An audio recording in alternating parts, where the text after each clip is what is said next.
اگر آپ کی بیٹی کی جوانی نہیں سنبھل رہی تو بیاہ دے اسے سرفراز کے ساتھ، پاپ کٹے۔ ابھی دردانہ کی بات پوری بھی نہیں ہوئی تھی کہ ایک زوردار تماچا اس کے منہ پر پڑا۔ وہ پاس پڑے پلنگ پر جا گری۔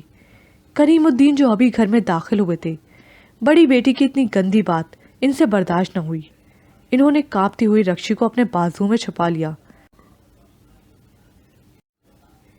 بس کر دو دری، بہت ہو گیا تماشا، چلو اپنے کمرے میں، وہ تیش میں چیخے، اور دردانہ نے کھا جانے والی نظروں سے دونوں ماں بیٹی کو گھورا اور دوڑتی ہوئی اپنے کمرے میں آ گئی اور زور سے دروازہ بند کر دیا۔ کاش کریم الدین آپ یہ سختی پہلے دن سے دکھا دیتے تو آج ہمیں یہ سب تماشا دیکھنا نصیب نہ ہوتا۔ مہناز کی شکوہ کناں نگاہیں ان کی نظروں سے ٹکرائیں۔ شرمندگی اور پچھتاووں نے انہیں اپنی لپیٹ میں لے لیا۔ وہ بھی کیا کرتے، شریف آدمی ٹھہرے، بن ماں کی بچی سمجھ کر دردانہ کی غلطیوں کو ہمیشہ صرف نظر کیا۔ امید نہ تھی کہ نتیجہ یہ نکلے گا۔ سرفراز کے گھر فوراً انکار کہلوا دیا گیا، جس نے دردانہ کی جگہ رخشندہ سے شادی کی خواہش کا اظہار کیا تھا۔ فاطمہ خالہ نے بہت سمجھایا، بڑی کی نہ سہی چھوٹی کی ہی کر دو، اتنا اچھا رشتہ ہاتھ سے نہ جانے دو۔ سرفراز بہت ہاتھ پاؤں جوڑ رہا ہے کہ شادی کرے گا تو صرف رخشندہ سے، مگر مہناز اس معاملے میں پتھر ہو گئی۔ کریم الدین نے 1 مہینے کے اندر اندر سادگی سے دردانہ کی شادی اپنے دوست کے بیٹے ریحان سے کر دی۔ خوش شکل، کم تعلیم یافتہ ریحان ایک دفتر میں معمولی عہدے پر فائز تھا۔ شاید دردانہ کو اس سے بھی اچھا رشتہ مل جاتا، مگر اس نے جس طرح گھر میں جنگ کا محاذ کھول رکھا تھا، رو رو کر واویلا مچاتی۔ کریم الدین اپنی عزت سے ڈر گئے تھے۔ یہاں معاملہ صرف ایک بیٹی کا نہ تھا، دردانہ کی زبان سے رخشندہ کی بدنامی کا بھی خدشہ انہیں ڈرا رہا تھا۔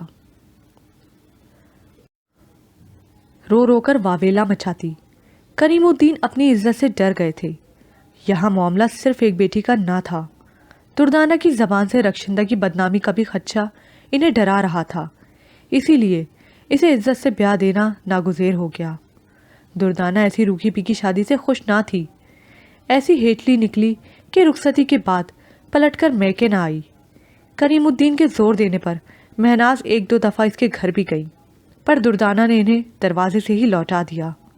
پاس پڑوس سے خیریت پتہ کی تو برابر میں رہنے والی ایک عورت نے مہناز کو بتایا کہ ان کے داماد ریحان کی نوکری ختم ہو گئی ہے اور گھر میں کھانے کے بھی لالے پڑے ہوئے ہیں۔ اسی بات پر میاں بیوی میں اکثر تو تکرار ہوتی ہے کہ سارا محلہ تماشا دیکھتا ہے۔ لاڈلی بیٹی کی حالت کا سن کر کریم الدین دل پکڑ کر بیٹھ گئے۔ جلدی میں کیے گئے فیصلے کا انجام اچھا نہ نکلا، خود کو مورو الزام ٹھہرانے لگے۔ دردانہ کی جذباتیت اور غصے نے اسے دکھوں کی بھیڑ میں اکیلا چھوڑ دیا، مگر وہی میں کا جھگڑا اس سے نکلتی تو سکون پاتی۔ کریم الدین سے برداشت نہ ہوا، گاڑی بھر کر کھانے پینے کا سامان لیا اور لاڈلی بیٹی کے گھر جا پہنچے۔ دردانہ باپ کی آواز سن کر بھی منہ موڑ کر کھڑی ہو گئی۔ یہ بھی غنیمت رہا کہ اس نے راشن لینے پر اعتراض نہیں کیا۔ شاید پیٹ کی آگ نے اس کی انا کے شعلوں کو وقتی طور پر راکھ کے ڈھیر میں تبدیل کر دیا۔ اس کے بعد کریم الدین نے معمول بنا لیا کہ وہ ہر ماہ ایک معقول رقم کا ڈرافٹ داماد کے نام بھیج دیتے۔ مہناز کی نیکی کے سنے میں رخشندہ کی شادی بہت اچھے خاندان میں طے پا گئی۔ ظفر اقبال کا تعلق شہر کے ایک مشہور اور معقول گھرانے سے تھا۔ ان کی اماں کو لڑکی کی خوبصورتی اور کم عمری بھا گئی۔ وہ بیاہ کر کراچی چلی گئی، جہاں اس کے شوہر کی گارمنٹس کی فیکٹری تھی۔ اس کے فرض کی ادائیگی کے بعد بہت جلد ہی آگے پیچھے مہناز اور کریم الدین چل بسے۔ رکشی روتی ہوئی لاہور پہنچی۔ پہلی بار دونوں بہنیں گلے مل کر روئیں۔ بہن کی مخدوش حالت دیکھ کر اس نے باپ کی وراثت میں سے حصہ لینے سے انکار کر دیا۔ کہتے ہیں ماں سے میکا، جب وہی نہیں رہی تو پھر رکشی بار بار لاہور جا کر کیا کرتی۔ بہن تو ماں جائی بھی نہ تھی، دل کو زخموں کے سوا کچھ نہ دیا۔ مکان کے پکے کاغذات بنوا کر اس سے فوراً دستخط لیے کہ کہیں بعد میں رکشی کوئی دعویٰ نہ کر بیٹھے۔ مہناز کا ارمانوں سے بنایا گیا مکان دردانہ کی دسترس میں چلا گیا۔ جسے بیچ کر اس نے کچھ پیسوں سے ریحان احمد کو ایک پرچون کی دکان کروائی اور باقی پیسے اپنی فضول خرچیوں اور الٹوں تلتوں پر لگا کر اڑا دی۔ رکشی نے باپ سے کیا وعدہ نبھایا، ہمیشہ بڑی بہن کا خیال رکھنے کی کوشش کی۔ چھوٹی ہوتے ہوئے بھی وہ بڑی بنی، ہر عید تہوار پر بہن بہنوئیوں کو تحائف کا بڑا سا پیکٹ بھیجتی، اپنے دونوں بھانجوں کو عیدی کے نام پر معقول رقم بھجواتی۔ ریحان بھی پیسے والی سالی کی وجہ سے اب بیوی سے دبنے لگا تو دردانہ کو بھی احساس ہوا کہ عورت میکے سے بھاری ہوتی ہے، اسی لیے اپنے اختلافات کی ہوا شوہر یا بچوں کو لگنے نہ دی۔ گزرتے وقت کے ساتھ دردانہ کے مزاج کی سختی کم ہوئی تو انہوں نے چھوٹی بہن سے ٹوٹے روابط بحال کر ہی لیے، فون پر حال احوال پتہ کر ہی لیتی۔ ریحان کے بعد حالات سے لڑتے لڑتے تھک گئیں۔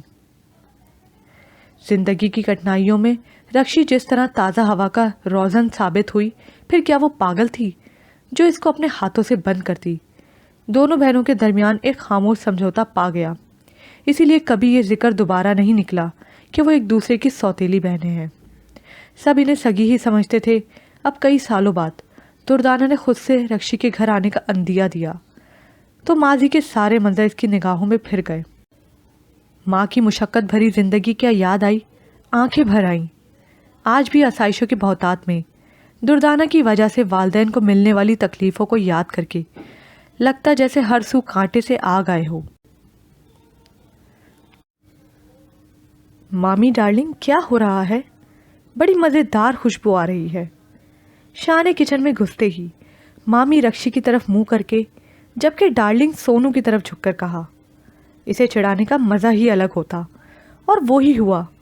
سونیا کا منہ چھوٹی بچی کی طرح بن گیا۔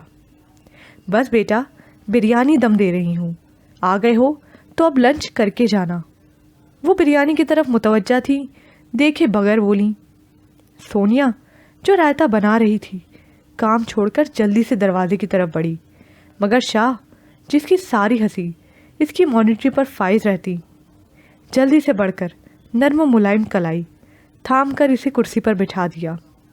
سونیا نے ماں کا لحاظ کیا اور اسے غصے میں گھورنے پر ہی اتفاق کیا۔ شاہ مراد نے کندھے اچکا کر اسے دیکھا۔ اس کا استحقاق بھرا انداز سونو کو آگ لگاتا تھا، مگر ماں کے سمجھانے کا کچھ اثر تھا، سو زبان بند رکھی۔ واہ واہ، آپ نے تو میرے پیٹ کی بات چھین لی۔ اب اتنا اصرار کر رہی ہیں تو آپ کا دل توڑنے کی جسارت کم از کم میں تو نہیں کر سکتا۔ شاہ نے شرارت سے پیٹ پر ہاتھ پھیرتے ہوئے کہا۔ اللہ جی، اب یہ شام تک مسلط رہے گا؟ اترا بھی تو کتنا رہا ہے۔ سونیا نے اسے بغور دیکھتے ہوئے سوچا۔ براؤن جینز اور اسکن کلر کی ٹی شرٹ میں ہلکی سی بڑی ہوئی شیو میں بڑا ہی ہینڈسم لگ رہا تھا۔ کیا نظر لگاؤ گی؟ مامی مجھ پر کچھ مرچیں وار کر جلا دیں، بڑا ہلکا خون ہے، بہت جلد نظر لگ جاتی ہے، خاص طور پر بری نظر والوں کی۔ شاہ نے کالر کھڑے کرتے ہوئے خصوصی طور پر سونیا کو اپنی مد بھری نگاہوں کی زد پر رکھا، ساتھ ساتھ سونیا کی برداشت پر حیران ہوا۔